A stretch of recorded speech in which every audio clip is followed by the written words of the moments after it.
Hello, I'm Todd. This is Ben with Pilots React. Today we are going over an accident that happened in Ryan Field, West Glacier, Montana. November 1342 Romeo on July 22nd, 2005 went off the end of the runway. It was a 1975 Grumman Traveler, and unfortunately both of the pilots were fatally injured. And Ben here has actually flown his own Grumman Tiger out of that exact airfield. So we're here to ask Ben a lot of questions and learn about the prep work, see what his opinions are, and take it from there. Ben? Hello. So yes, it was a terrible accident occurred outside of Ryan Field. That's it's an RAF, Recreational Aviation Foundation runway. It's actually their flagship runway. They own the whole property there, and they've made just an absolutely beautiful little airstrip nestled in the hills of West Glacier, Montana. It's a challenging airport, specifically because of the altitude, the length, and the terrain around it. It's only 2,500 feet long. It's turf. And it's located at over 3,600 feet, almost 3,700 feet of altitude. It's also considered a one-way in and one-way out airport. And I did see someone do both directions while I was there, so it is doable. I have 2 takeoffs and landings out of the field, and they definitely get your they get the pucker factor up when you're not flying a bush plane. And the reality is, if you're going into that strip, you really should probably be flying a bush plane. But I did do it with my Grumman Tiger twice. I'm still here. So when I heard about this horrible accident with a Traveler, first of all, I was astounded to hear that a Traveler went in there with 2 people.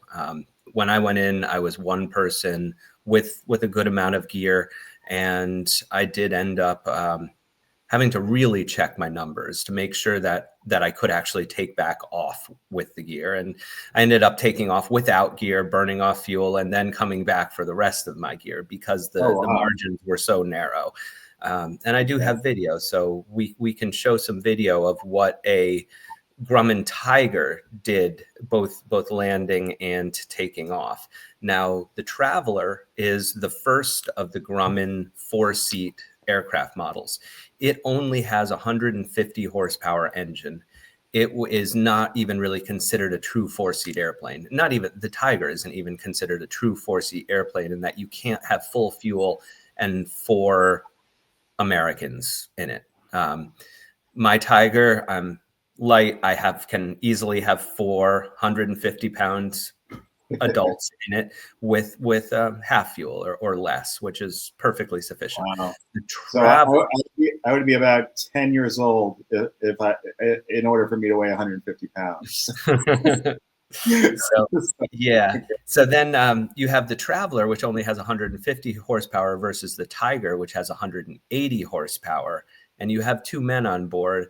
This was a recipe. I think this was a recipe for disaster from before the accident occurred. Okay. So would you like to show a video of the landing there? Yeah. Let's go for the takeoff and landing. I'd love to see them.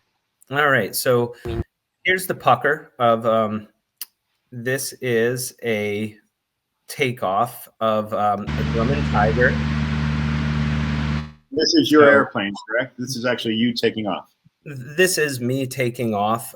That's my Grumman Tiger. So I had pushed it as far back to the tree line as possible. Here, listen to the audio. Even from way back there.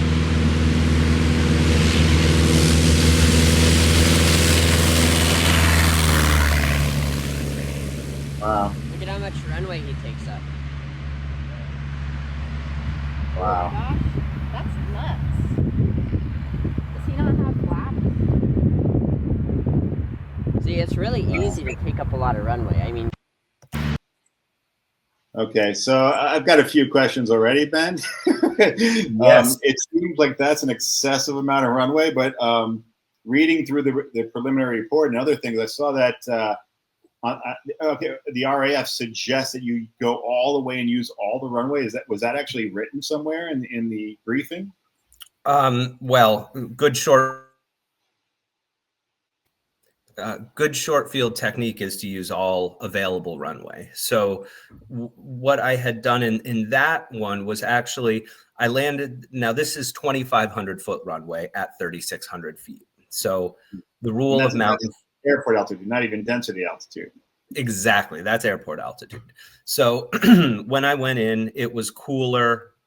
So I had a lot of gear with me. I landed, I did the numbers, and I'm like, oh, I do my numbers conservatively. I always use my max gross weight, my first cut at the calculations, the takeoff or landing calculations. So 2,500 feet, I can land in 500 feet in my Tiger. So 2,500 feet, not a concern in terms of landing, even with the rarefied air. Although you'll see in the landing video that I also use a good amount of runway. The takeoff performance is what comes into question, and that's exacerbated by it's a turf field. So you've got to add some margin for turf. If there's no wind, what would you add for the margin of turf? Do you add like a fudge factor of 10% or something? 10% is usually what I add. Now, if there's long grass, I might up 25%. My personal philosophy is I pad all of my numbers conservatively so that when I do my calculations, if it says that I'm safe, I know I'm very safe. And if I run into a situation where things don't look good, then I can look at the numbers more carefully and make a decision from there, which was what I did with Ryan Field, which is it's within the book numbers of the Tiger for all the conditions that were present while I was there. So I had sufficient runway with the 10% margin, and even with my airplane calculated at max gross. But and that was a situation where the calculation said I was good, even at max gross, but it was an interpolation within one box. So it will give you a range of from 50 to 70 degrees Fahrenheit. And you have to interpolate within that if you're at 60 degrees or whatever. So with that interpolation, then it said I was perfectly okay at max gross. So I took all the heavy camping gear, survival gear I had out of my plane. I was alone. I didn't have any electronics. Wait, Ben, was this just like, so you're doing kind of a dry run test, taking all the gear out, having not a lot of fuel on board, just to try your first takeoff before you came back for the gear? Is that accurate? Yes. Yeah. So my plan was, so Ryan Field, anyone in Montana should check it out. It's really spectacular. I mean, anyone with an airplane and skills that would allow you to do it safely. It's beautiful. There's cabins that you can just reserve. So I was staying there for a few days, maybe almost a week. I did the safety briefing. There's an RAF safety guide that you have to complete before you fly into Ryan Field. Unfortunately, the folks involved in this fatal accident would have done that. They definitely were doing everything that they knew to do by the book. So there's a safety brief. It warns you about the altitude. It warns you about the conditions. It warns you about the one way in, one way out nature. Which you'll see in the landing video. So there is a lot of work done on the side of the RAF to make this a safe airfield, and it can completely be that. And they have the amenities of cabins that you can reserve. They have a whole cooking area. They had propane showers. It was cool. Very luxury camping. I've got a few questions here, Ben, if you don't mind. First off, looking over the pilot operating handbook for not your Tiger per se, but I saw on another link that the POH for this showed that they only give you dry numbers and not soft field numbers when you're taking off. So you have to add a factor to that. You said you had 10 or 25%, depending on the grass itself. And also, I think the altitude went up to 6,000 or so, if I'm not mistaken. This was for the Traveler. What do you think the density altitude would be there in July? So you're July 26th is when this happened. So you're in July. You're at an altitude of what, 3,600 or so and change? I think 36 and change. 36. So I'm guessing your density altitude has got to be around 5,600, 5,800 feet, right there, close to the max of the Traveler. It all depends on what the temperature was. A cool morning in July, you could have a below standard density. So you could have a lower density altitude in July than standard. Okay. But it all depends. And I don't have the conditions from the accident right here. But if it was over 70 degrees, that's standard, or 72 degrees, yes, you would have a high density altitude. And when I was there, it was a lower density altitude than the 3660. And that was helpful. That's what made me confident that I could take off in the lighter configuration, burn off a few hours worth of fuel as I toured Glacier. And then had the confidence that I could come back, load up my gear, and be able to get out. Cool. But yeah, density altitude is a big factor, big factor. Okay. And next I saw that you weren't using flaps, and I heard the kid in the video say something about they're not using flaps. But earlier you told me something about Grumman's, particularly with flaps and takeoffs. I just assumed that all aircraft would take off with a certain degree of flaps. That is not the case with the Grumman series of aircraft. The book procedure is no flaps for takeoff. So there has in all scenarios. In all scenarios, there is no scenario that the book advises for flaps on takeoff. And anecdotally, there is a Grumman owners community that the flap comes up from time to time, where everyone wants to discuss is, well, I've got a reduced takeoff roll when I use a notch of flaps. Well, the book doesn't say so. And I can tell you that I get my Tiger out of 1,500 foot grass runways at near sea level. And that is no flaps. So what I understand with the Tiger, well, with all the Grummans, because they have a very similar wing, it is not, the flaps are more intended to lower the nose angle and increase drag.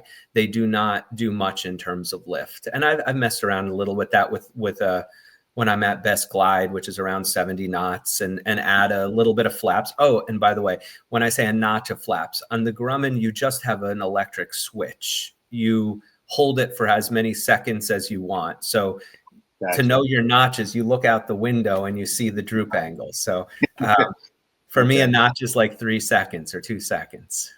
Okay, a little segue.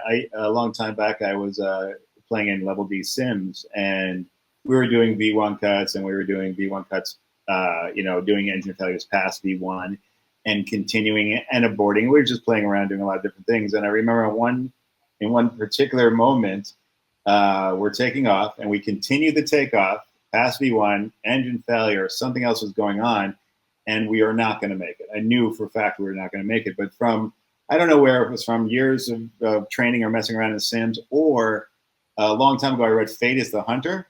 Great book. And he's coming down, and I don't remember the exact scenario, but like the only way, he was taking off. There's a tree line there, and the only way he's going to make it over that tree line is by dumping more flaps in.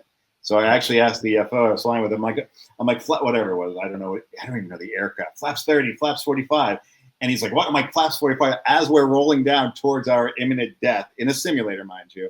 He puts them down. We actually make it, take off. And afterwards, the instructions pause. Is like, dude, I've never seen anyone do that. And your numbers and your path were not going to make it. You made it. I'm like, probably credited Fate as a Hunter, tell you the truth. But good book. And that just shows you in aviation, never give up. Like, exactly. You can get into situations that you're don't know you're going to get out of. But Yeah. the only way that you're going to have a chance is if you keep trying things and you keep flying the airplanes. So, that's it. Like, so flaps. No, you don't need flaps on a Grumman for landing or on takeoff for a Grumman. It probably isn't going to give you anything. If it was going to give you anything, I think that Gulfstream American and Grumman American, the companies that owns the type cert, I think they would have published that, because it would have given them a better brochure, better performance numbers to sell that airplane. I do have now that we're talking about flaps, let's bring a couple things up here, because I do have a concept that I think is interesting. There's your 2,500 foot strip right to the end of the pavement, or the grass strip rather. And if I was in a situation personally, I mean, everyone is a armchair quarterback after stuff, but just like that sim, would you consider, if you're heading down to the ground, you obviously don't have enough lift, your airplane's not making enough power, towards the end of that scenario, would you consider at this point, like right towards a tree line, which is where, right there is where they crashed. It was 152 degrees, 440 feet off that end of the runway. Would you consider, decreasing your stall speed by adding flaps and hopefully getting a little bit more of a bump, and at the very least, slowing the airplane down a bit so your impact is going to cause less bodily harm? Would you consider any of that? I wouldn't get there. So I would do the numbers beforehand. If I was in that situation, so I've done 2 takeoffs from that runway. There's a ski jump. The end of the runway, it's a little bit downhill, and then it angles up, and you can kind of see that in my takeoff, and you'll definitely see that in the landing video. First of all, when I put my airplane on a runway and put on the power, I do so knowing that I'm going to have the performance available to safely take off. So the only thing that's going to happen that would put me in this situation would be a mechanical failure, or I had made a mistake in my calculations. So let's consider either of those. Doesn't matter. I make mistakes. I'm running at the end of a runway. I'm not airborne. I don't feel that I'm going to have enough energy. I'm pulling the throttle back and I'm burying the nose wheel. Really? So you put the plane over in soft field. Yep. Okay. Yep. Rather than airborne and go off the end. Well, if the plane is enough that it's going to fly, if I pull and the wheels are off the ground, then I'm full back. Then I'm going to be full back. I'm going to keep the nose up and hopefully dragging the tail, hopefully killing energy that way. But I think in another situation, if I know that there's no way to stop the airplane, I'm going to try and break that nose wheel off and bury the nose. I hope it doesn't flip over on its back, because that's usually fatal. But if I could get that nose wheel off and get the nose buried, then I think that would probably help slow down. But these are all things that just I think we can avoid by respecting the book procedures, respecting the book numbers, and of course maintaining our aircraft to the best level. Just as an aside, I had a high speed abort. Well, high speed in a Grumman Tiger. I was in Colorado, again flying from a smaller airport, about 3,000 feet, but at over 6,000 foot altitude. A paved, nice. This is west of Boulder, Springs, Springs, Colorado. No, not Colorado Springs. Well, it's a very small Glenwood Springs. That was it. Glenwood Springs Airport. Great social bats there. That one, I was taking off, and during my takeoff run, I knew so I had leaned to a good power setting because of the altitude. And during my takeoff roll, all of a sudden I started getting blinking lights from my tachometer, and my tachometer stopped registering a meaningful number. You know, I should be seeing 2200, then over 2300 when I'm rolling, and then at least probably 2400 at speed.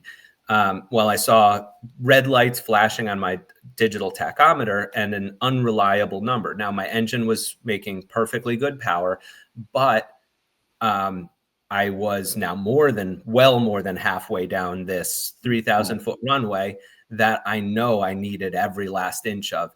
I didn't know if my engine was making rated power. I didn't know if I had lost a magneto. I knew that losing a magneto would cause my tachometer to detect that lost mag. And because that's how that tachometer picks up the speed signal, is actually from the magnetos.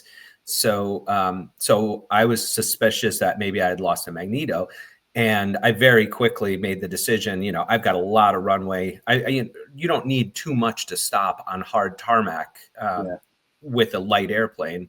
And I was able to, without pull power out, brake heavily and come to a stop with a lot of room to spare. Diagnose the problem. Yeah. It was not the magneto. It was the pickup to the tachometer. Both magnetos were fully operable.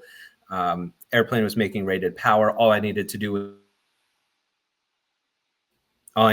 was program the tack to only use one of the mag signals, and failed the other signal so that it got a reliable tack signal. So I got my speed. I was able to do power checks and then took off without issue and flew to Oregon. So a couple of things here, Ben. One, for the audience, your entire thought process of, you're thinking that it might be the mag, but, you know, generally a mag would lose, like, you know, you'll see the numbers of the RPM on the tack go down rather than, you know, blinking red lights. You're going through this entire process in about 1.5 to 3 seconds, maybe, before you decide to abort. Now you're you know, verbalizing the whole entire process. But people don't generally know that we are trained, we react to things relatively quickly. Later on, we analyze why we did this, and that's exactly why, because you had that knowledge base, you had that information. Yeah, and that was not a 3-second reaction. That was likely, if it was more than half a second, I would be very surprised, because you're talking about it's a very simple calculation to make. I'm on the runway. I can stop, and there's something wrong. So there's not a question of should I stop. Of course, I should stop. I want to look at a couple of videos here from this one from Ryan Field, and I asked you a few questions, both on takeoffs. And I see your Tiger as well as the actual Traveler, the Tiger that actually crashed. You guys took a lot longer runway than they did, and you told me that the RAF tells you to go to the end, or soft field tells you to go to the end and take off. I haven't flown GA in a long, long time, but I remember ground effect. I remember jumping up out of ground effect, accelerating so I pick up a little bit of speed, and then going. So I saw you do that for a bit. I wasn't there for the accident. And I look at these guys. A lot of these guys have stronger, you know, higher power motors, so they can take off and climb. But I want your opinion on a downsloping runway, on what with a Tiger you should do, and what you think you should do with a Traveler, other than not be there. And just take a look at this and let me know.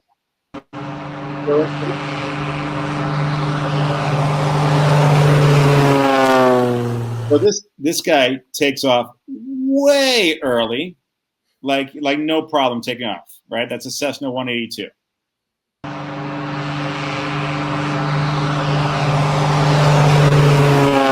Not a problem, correct? Not a problem. Okay. So this guy. So this one right here, also taking off. That's a long amount of runway. That's still a long. Now he's going downslope. Now he's finally airborne. And now you know the runway slopes back up, so he's just at tree height. He's not really climbing, but you're guessing he's getting a little speed, correct? Yeah, and also the perspective from that wing-mounted camera makes everything look a lot closer. So he had a good, that was a 172, I believe. He had a lot of altitude. He had a lot of margin. Cessnas, and then the 180 tail dragger. Yeah, that airplane was made for fields like that. So as you noticed in the video of my takeoff, you might have noticed right when I pass by the cameraman, I lift the nose just momentarily for a second. I'm testing to see if I can get into ground effect. And what I felt there was very, very disconcerting, where usually when you feel like you're at flying speed and you feel the weight come off the wheels when you bring the nose up a touch and know that you're ready to fly. I did not feel that. I felt the airplane was stuck to the ground. I very quickly lowered the nose to just brushing the surface because to help acceleration. And then I do accelerate in ground effect for a lot longer than you can actually see in that video. We can run that video again, and I'll mute it and I'll talk through that. So you'll see I had pushed the airplane right back to the tree line. There was not another foot I could get off this runway. And here you want your controls neutral. You do want weight off your nose, but you don't want to have your elevator sitting up like this, like an air brake. So that's there was when I tried, and you saw a bit of the nose came up. I'm not airborne until probably about right now. But as soon as I'm airborne, I'm pushing the nose down. I'm pushing the nose down because of that ski slope in front of me. Yeah. I know that the lower I stay, the faster I'm going to go.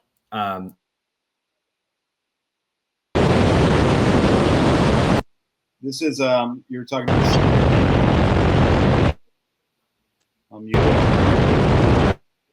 of this sloping down. So right here, you can see it's starting to go down. Yep. It's a pretty good slope downwards, and then there's a ski ramp right up there. So, and these guys crashed probably, you said, I talked to you earlier, you said these trees weren't here. So these guys went 400 feet and then probably crashed right into where that tree line is currently. Yeah. It, like for mine, I keep the plane low. So airspeed over altitude is what I was taught from my very first flying experience. And that is a rule that every pilot should beat into their thick skulls. We have thick skulls. Airspeed over altitude. You can always trade airspeed for altitude if you have airspeed. You can't trade altitude for airspeed if you don't have it. So don't get high and slow. Stay low and fast until you've got to get off the deck, especially when you got a clean runway in front of you. Hug it, stay low, build up your speed, and then once you're in a very controllable airplane, then decide to hurl yourself into the sky. Don't hurl yourself into the sky without the tools that you need, which is airspeed. What made you want to go to this to Ryan Field then? Out of all the fields you can pick, you picked a high altitude airport, a short field, 2,500 foot strip that you unfamiliar, that you've never been to, and you needed special training for in Montana. And you normally don't fly in that neck of the woods. So why would you? Is this something that's on most GA pilots' radar because it's exceptionally kind of cool? Has the cool factor. At that point, I was living out of my airplane and traveling around the country. So. There's a full episode on that right there, man. So I will say that while I safely did that airport, and it was completely worth it in terms of what it gave access to. So I spent 4 nights there, camping out and then hiking. And from there, you hike into West Glacier. You can get into Glacier. It's untouched wilderness, just absolutely spectacular. And the provisions that the RAF have built at Ryan Field are gorgeous. Nice. A hot shower, just grills, and the caretaker was just a wonderful man. It's very much worth it. So I was trying to hit any grass strips that my Tiger could conceivably do. This one once I made the decision, knew that I could do it, I still, after I landed and experienced that landing, which we will show in a second, I was hesitant. I was actually anxious after landing and feeling how much runway I used on the landing roll about the takeoff, and that's why I did the takeoff with reduced gear, burned off fuel, and then the final takeoff. I did the numbers so many times. I think I even called up my mechanic to just say, you know, this is what the numbers I'm looking at, and these are my thoughts, these are my concerns, these are my paddings, these are, you know, all the factors that we weigh especially when you're coming down to just literally one decision. Like, I've got my airplane now in this field in the middle of the woods in Montana. It needs to come out of there. Yes. And so I was always taught when I was doing GA single engine stuff, and later on when I was teaching GA single engine stuff, that every single takeoff, you have a plan of what happens with an engine out. And looking at this video, I cannot see a plan to get yourself safely back or anywhere. There's one small area I saw that might have a clearing, but this looks like a pretty hairy situation for anyone having an engine issue. Yeah. You know? So yes, you are always taught that from any situation, in the event of an engine failure, you should be able to make a safe landing. Reality is different. Reality is very different when you get into off-field, like bush flying, and really even a lot of run-of-the-mill, vanilla, easy East Coast sea level airports that they're surrounded by woods. Yeah, there's not. You lose an engine in a certain situation, and what you're going to do, the safe course of action is to pick the softest looking trees. And I know people who have gone into trees and they've survived it. So you can survive going into trees. If you fly the airplane, if you get really, really slow, if you pick for the lightest colored green because they're the youngest trees, you can survive that. A friend of mine who passed away years back, he gave me my first aerobatic flight a long time ago. His name was Charlie Bentz. And he crashed into the trees and he survived. And the way it was in a decathlon, if I'm not mistaken, the way he did it was he put the cockpit, the fuselage through two trees and ripped the wings off. Yep. And I'm like, wow, that's hairy. Let's take a look at your landing here.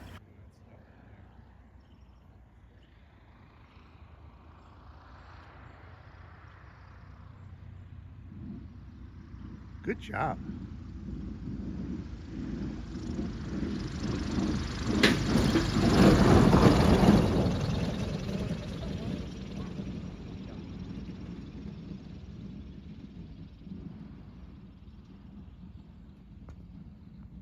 You want to walk us through that?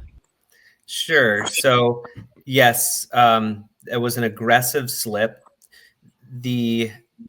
This is one way in. As you can see, that hill line behind the runway that kind of prevents a go around if you were landing the opposite direction. So that's why this field is recommended as a one way in, one way out. You land southbound and you take off southbound.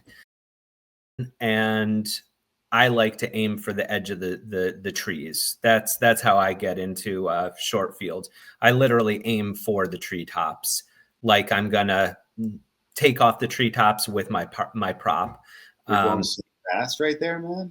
I still had a lot of speed, so I put it in an aggressive slip, and then I wanted enough energy that I could round out and get the nose up and not hit too hard, but I did want to hit hard enough that it was planted. I didn't want to be floating.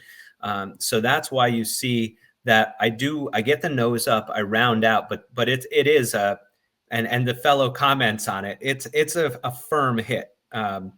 So which I I don't have any experience except for like one time in soft fields generally. And I was always taught the soft field landings to make them as soft as possible because you don't know how firm the turf is and whether or not your tires are going to, sink in. In this scenario, it seems like it's the lesser of two evils. If you float, you're SOL. So you really need a planter, but at the same time, you're on a soft field strip. There hadn't been any rain, so this had been sun-baked, so I was not concerned about it being soft. I was confident that it was going to be rock hard as it was. Okay. But yes, that is a consideration. I think of it more of a consideration with tailwheel planes, where if you plant your mains, you could go over on your nose if it's too soft. If I plant my mains and then the nose digs in and the plane flips over, that's landing in a mud pit. Yeah. So here in this case, I went for the short field rather than the soft field technique. But you're completely right. If it was a short and soft field, then I would have tried to grease it in a little more. But if this had been short and soft and 2,500 feet at 3,600 feet altitude, I would not have elected to go into it. So, yes. Okay. So I want to wrap things up here, Ben. Let me pull up. I mean, anyone can pull this up. Obviously, the prelim report for for the accident itself. They said in the preliminary report that that witnesses said they didn't do a run-up.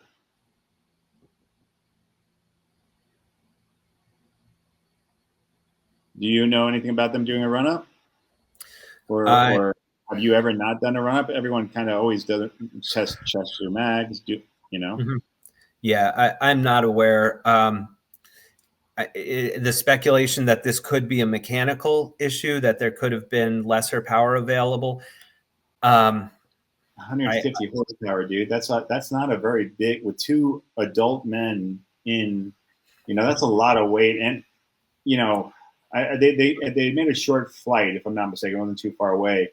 But still, that's a lot of weight for a high density altitude airport with 150, horsepower engine. I have a 180 horsepower engine, and you saw how much runway I used. Now that is holding the airplane low in ground effect. So if I had decided to pull an anemic VX climb as soon as I was VX, best not angle. Rate, but best angle, climb angle for obstacle clearance. If I had pulled up and at 65 knots, just kind of anemically climbed, it would have looked a lot better in the video. What I did, I feel, was much safer, which is I stayed at 3 feet off the deck, and I rode the whole ski slope. Okay. So not only am I keeping the ground effect for longer, the natural runway slope is now putting me at an attitude to exit the area. So that flight was doomed. That's what I was wondering. I'm wondering because they're both experienced pilots, and so being experienced, and they both did the briefings. They went through the training, they did the briefing, and they still came up short on the takeoff. So, a speculation that we don't know. The final report's not out yet. However, everyone did say that there was no. Also, they did a go around on their landing, which I thought was very good. So they came in, they didn't feel good, so they did a go around just to get a feel for the airport. Perfectly, reasonable. And then on takeoff, it just didn't pan out for them. And I'm wondering that a combination of two heavy men, I don't know their weight size, but two adult men in a 150 horsepower engine. High density altitude seems a little sketchy to me. I don't know the numbers, but it seems like you're right on the cusp, and it's a hard call. So I'm really let's see what happens to the final report, but it seems it seems like just like when you went in with your 180, you were on the cusp. You were safe, but your numbers weren't like gleaming. Yeah, we're perfectly okay. It's still something to consider. No, I had to interpolate. So when I did them with the full conservatism I always bake into my numbers, it showed a maybe. You know, it showed, I think, a 2,550 foot 2,550 2,500 feet to clear an obstacle. So 2,500 feet to clear an obstacle with a 2,500 foot runway, and then the question about the surface. So was my 10% enough? So, and that's with 180 horsepower. So I can only assume that both of these gentlemen had gone in there before, probably on their own, probably with the same airplane. They probably were very, that airplane very well could have done it. I mean, it almost did it with two people. So that airplane could do it with one person. I'm also guessing, because they're both experienced, that they did run the numbers, so that their numbers were for that day and that time period adequate. I can't imagine someone going in there without going through that process, and them both being pilots. It seems to make sense that they would, and they did the training, so they would have briefed it, they would have done the training, and it just, for whatever reason, temperature differences, extra fuel, you know, bad winds, whatever, it could be improper technique, it could be, but it just, maybe a few things, you know, got in their way, unfortunately. I mean, I went so crazy as to, I got up very early on the day that I was going to take off with full gear. I literally pushed my tail into the woods so I'd have an extra 5 feet. I dried my wings with a towel in order to get the dew off them, because it was dew. So my feeling going into that takeoff was one of extreme respect. Now I'm not a mountain pilot. I'm East Coast based, so I have minimal mountain flying experience. Now some more, and I've survived it. But it's a new game out there. So I'm assuming these gentlemen were experienced mountain flyers, and they had built up confidence. And like you said, it could have been a few gallons more than they knew they had on board. It could have been a little bit of dew on the wings killed lift. It could have been a million small factors. And that's why when we do our numbers, we should bake in a lot of conservatism, so that we can overcome maybe the factors that we didn't anticipate. And the eyewitness report also could have been inaccurate too. We don't have any information about who said they didn't do a run-up. Maybe they did. Maybe they're far afield. You couldn't hear them doing the mag switch. Maybe they did it while they were taxiing before they turned around. You know, so this is all speculation based on hearsay. And so I don't think that's an accurate way about going to analyze these accidents. No, nothing from this makes me think it was a mechanical issue with the airplane. This was a performance issue, an environment issue, the airfield environment, the atmospheric environment, and the pilot's environment, and their decision making. And it was, you know, it's horrifyingly tragic. And I just wish their families the best, and their friends and the responders who had to deal with that. It's horrifying. It's aviation. It's dangerous, and we do everything we can in our power to minimize that danger. But at the end of the day,